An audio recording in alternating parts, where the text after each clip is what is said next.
Second batch ng PWDs isinagawa sa lungsod ng Tacuro. SK Federation officers ng bayan ng Lambayo nanumpa na. Tribong Talakudong ng Tacuro National High School pinaghahandaan ng street dancing ng Kalimudan Festival. Yan ang ulo ng mga balita sa pagbabalik ng Sultan Kudarat Headliners.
Magandang araw, lalawigan ng Sultan Kudarat. Narito lang mga paunay balita sa Sultan Kudarat Headliners ngayon Nobyembre 21, taon 2023. Second batch ng PWDs isinagawa sa lungsod ng Tacuro. Narito ang ulat.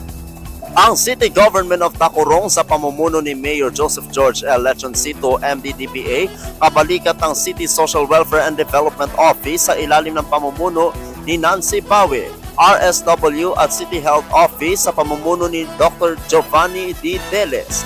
Naging matagumpay ang second aftercare program for persons who use drugs or 9 PWDs.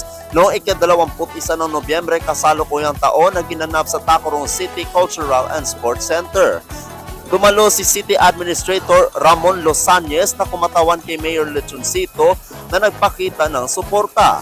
Pinaunawa nito ang kahalagahan ng programa sa pagtulong sa mga PWDs na mapabago ang kanilang buhay at mahikayat ang mga ito na maging bahagi sa mga program ng lokal na pamahalaan para sa kanilang kabutihan. Ang aktibidad ay puno ng gabay na pananalita na mula kay Police Staff Sergeant Nelmar Romero Pahurado at Division Guidance and Values Coordinator ng City School Division, Dr. Lloyd A. Dalaya, RPM. Ang programa ay nakatuon sa epekto ng droga, pamilya at paano ito malampasan. Ang aftercare session ay binubuo ng 16 na session na ang layunin ay mapataas ang moral ng mga PWD at mabigyan ng positibong pagbabago sa kanilang buhay. Ang 16 na session ay binubuo ng 8 buwan kasama na ang pagbisita sa bahay at susundan ito ng pagpayo sa pamilya na magtatapos naman ito sa buwan ng Hulyo taong 2024 para sa matagumpay ng mga dumalo. Ang programang ito ay nakahanay sa Republic Act No. 9165 o ng Comprehensive Dangerous Drugs Act of 2002 na nakatuon sa pagpapagaling at rehabilitasyon na nagbibigay ng maayos na pagbalangkas sa aftercare program. Ako ang inyong kaibigang Apolinario, 30 Valencia para sa Sultan Kudarat Headliners. SK Federation officers ng bayan ng Lambayo nanumpa na. Narito ang ulat. Nanumpa kay Lambayo Mayor Ferdinand G. Agduma ang bagong hala ng mga opisyales ng Municipal SK Federation ng Lambayo sa kanilang katungkulan.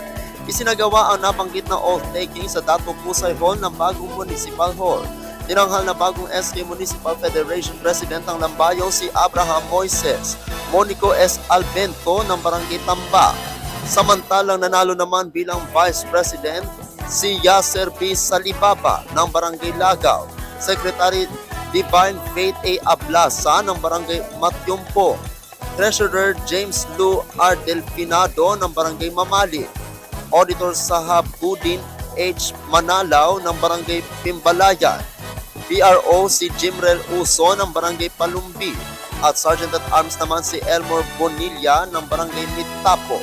Binati ni Mayor Agduma ang bagong hala ng mga opisyalis ng SK Federation at hinimok ang mga itong pagbutihin ang kanilang paglilingkod sa kanilang mga kabarangay, lalo na sa kapwa nila kabataan, at tulungan siyang maiangat ang buong bayan ng Lambayo. Ako ang inyong kaibigang Apolinario 30 Valencia para sa Sultan Kudarat Headliners.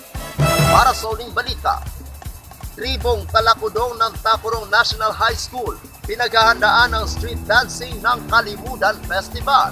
Narito ang tula. Personal na pinanood ni na Mayor Joseph George L. Lechoncito, MDDPA, at City Tourism Officer Emily P. Hamorabon ang pag-iensayo ng mga mag-aaral ng Tacurong National High School sa Talakudong Grandstand sa City Home Ground nitong tanghali. Namangha naman ang alkalde sa pagpapakitang gilas ng mga mag-aaral na pagkatapos makita ng alkalde ang presentasyon, nagbigay naman ito ng mensaheng pagbati at inspirasyon na tutulungan ng mga ito sa kanilang kailangan, lalo na sa transportasyon na kailanganin para sa kanilang mga kagamitan. Ang tribong talakudong ng Tacurong National High School ay kakatawan sa lungsod sa Kalimudan Street Dancing Competition na gaganapin bukas ng hapon sa Sultan Kudarat Provincial Ground. Makakalaban nito ang iba pang 7 kalahok na mula sa lalawigan at iba pang lugar sa Southern Region. Paglalabanan nito ang perang gantimpala na grand prize na 1 milyong piso. Ang presentasyon ng mga mag-aaral ay nasa ilalim ng pagtuturo ni Ginoong Ayan Binico at ang kanilang punong guro na si Ginoong Freddy T. Delanta. Ang tribong talakudong ay binubuo ng mahigit 300 na partisipante, kabilang ang mga mananayaw, musician, propsmen at staff, kabilang ang mga guro. Ang Kalimudan Street Dancing ay bahagi ng ika-50 founding anniversary at ika-25 Kalimudan Festival. Ako ang inyong kaibigang Apolinario 30 Valencia para sa Sultan Kudarat Headliners.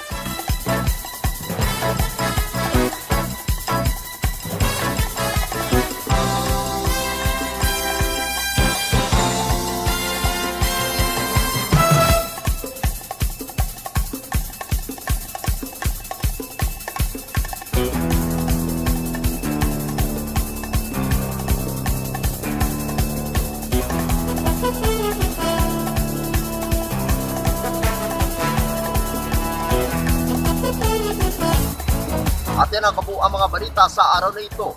Mga balitang kailangan ninyong malaman. Balitang walang kinakampihan. Mga balitang totoo. Mga balitang may dalang aral at inspirasyon. Ito ang Sultan Kudarat Headliners. Hanggang bukas, maraming salamat at magandang araw.